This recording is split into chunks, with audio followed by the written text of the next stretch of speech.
Doctor Ravi OPD के काम में व्यस्त थे। वो हर दिन 100 से भी ज्यादा बीमार बच्चों को रोजाना मिलते थे। वो इस काम को किसी मशीन की तरह हर दिन किया करते। उनके सहायक ने उन्हें चैम्बर में आकर उन्हें बताया, 2 औरतें एक बच्चे को लेकर आई है। बच्चा सांस भी बड़ी मुश्किल से ले पा रहा है। आप कहे तो उन्हें अंदर भेजूं?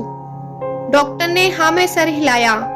एक बूढ़ी औरत और एक जवान औरत डॉक्टर के चैम्बर में आई। बूढ़ी औरत ने अपने हाथों में एक 1.5 साल का बच्चा पकड़ रखा था। दोनों के मटमैले कपड़े और शारीरिक हालत देखकर डॉक्टर ने उनकी आर्थिक परिस्थिति को समझ लिया। डॉक्टर ने इशारे से दोनों को अपने टेबल के पास वाली कुर्सियों पर बैठने को कहा। डॉक्टर ने पूछा, बताइए माँ जी, क्या हुआ है बच्चे को?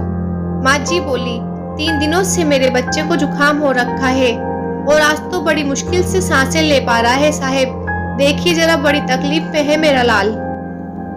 डॉक्टर ने बच्चे पर ढके मेले कपड़े के टुकड़े को हटाकर देखा तो एक कुपोषण के कारण बहुत ही कमजोर, बिल्कुल हड्डिपिंजर सा छोटा बच्चा डॉक्टर को दिखा। बच्चे की आधी आंखें खुली थी। हाथ और पैर के नाखून भी सफेद पड़ चुके थे। फेफड़ों में तरल भरने की वजह से सांस लेने में तकलीफ, ये सभी लक्षण निमोनिया के थे। डॉक्टर ने माँ जी से कहा, देखिए माँ जी, बच्चे की हालत बहुत गंभीर है। उसे तुरंत शहर के बड़े सरकारी अस्पताल में दाखिल करवाना पड़ेगा। हो सकता है वहाँ पर उसे श्वास की मशीन की जरूरत पड़े। वह मेरे पास नहीं है, लेकिन उस अस्पताल में है। आप इसे तुरंत वहाँ ले जाइए। माँ जी ने थोड़ा हिचकिचाते हुए कहा, हमें तो लगा था हम दवाई लेंगे और घर वापस लौट जाएंगे, इसलिए हम घर से सिर्फ 300 रुपए लेकर चले थे, जिसमें से 80 तो भाड़े में ही खर्च हो गए। अब कैसे? डॉक्टर ने पहले ही उनको देखकर अंदाजा लगा लिया था उनकी समस्या क्या हो सकती है। आप चिंता मत कीजिए माँ जी, जहाँ मैं आपको भेज रहा हूँ वे सरकारी दवाखाना है और वहाँ पर गरीब लोगों का अच्छे से इलाज किया जाता है। आप ज्यादा मत सोचिए और ये लीजिए। आप तुरंत जितनी जल्दी हो सके उस दवाखाने पहुँचिए। डॉक्टर ने अपने जेब से 500 निकालकर माँ जी की तरफ बढ़ाते हुए कहा। माँ जी ने डॉक्टर से पैसे लेने से मना कर दिया। उन्होंने कहा, मैं आपसे ये पैसे नहीं ले सकती, उल्टा मुझे आपको पैसे देने चाहिए। आप फिक्र मत कीजिए, हम अभी बस स्टेशन पर जाते हैं, वहाँ पर किसी से संदेशा भिजवाते हैं। इस बच्चे का बाप कुछ ना कुछ करके पैसों का इंतजाम कर लेगा। डॉक्टर को माँ जी का ऐसा व्यवहार देखकर काफी अचरज हुआ, क्योंकि उन्होंने कई ऐसे लोगों को देखा था जो किसी भी बहाने से पैसे छीनने को तैयार रहते थे। और ये गांव की गरीब माँ जी है जिन्हें इन पैसों की इतनी सख्त जरूरत है, फिर भी पैसे लेने से मना कर रही है। देखिए माँ जी, समझने की कोशिश कीजिए, बच्चे की हालत बहुत गंभीर है। आप बस स्टॉप तक जाएगी, संदेशा भिजवाएंगी, बच्चे का बाप कहीं से पैसों का इंतजाम करेगा। इन सब में काफी देर हो जाएगी और आपका बच्चा इस स्थिति में नहीं है कि ज्यादा देर बर्दाश्त कर सके। हो सकता है थोड़े ही सही आपसे बाहर से कुछ दवाएं या इंजेक्शन मंगवाए, तब आपको इन पैसों की जरूरत पड़ सकती है। अब ज्यादा सोचने में समय ना गवाइए, और भी पैसों की जरूरत पड़े तो हिचकिचाइएगा नहीं, मेरे पास आ जाइएगा, डॉक्टर ने कहा।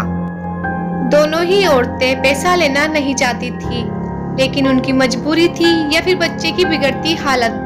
उन्होंने बेमन से पैसे ले लिए और अस्पताल की तरफ रवाना हो गए।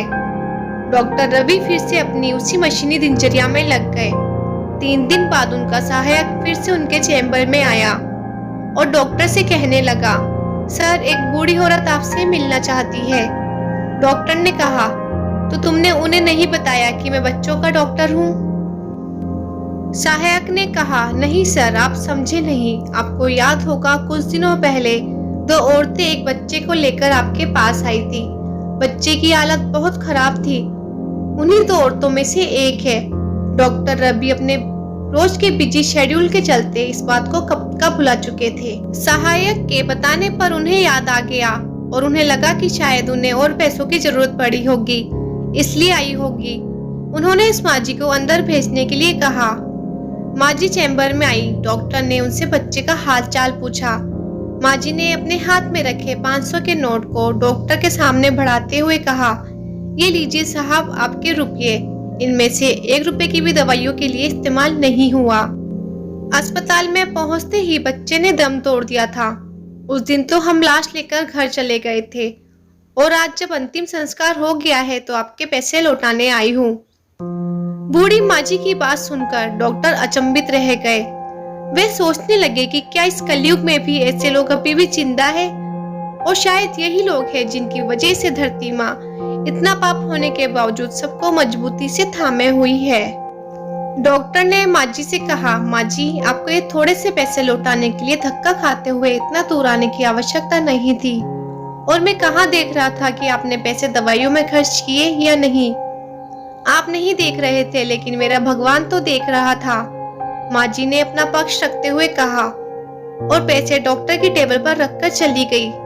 झुकी हुई पीठ के साथ चलती बूढ़ी माँ जी को देखकर डॉक्टर के दिल में फिर ख्याल आया, पढ़े लिखे भ्रष्टाचारी जो ईमानदारी की बातें करते हैं, उनका बोझा गांव देहात के इन अनपढ़ लेकिन सच्चे ईमानदार लोग उठाते हैं, इसलिए वो झुक गए हैं। दोस्तों, ईमानदारी पर दिल छूने वाली ये कहानी हमें सिखाती है कि पेट भरे होने पर भगवान की भक्ति और ज्ञान की बातें जैसे कोई भी कर सकता है, वैसे ही पैसों के होने पर ईमानदारी की बातें करना कोई बड़ी बात नहीं है।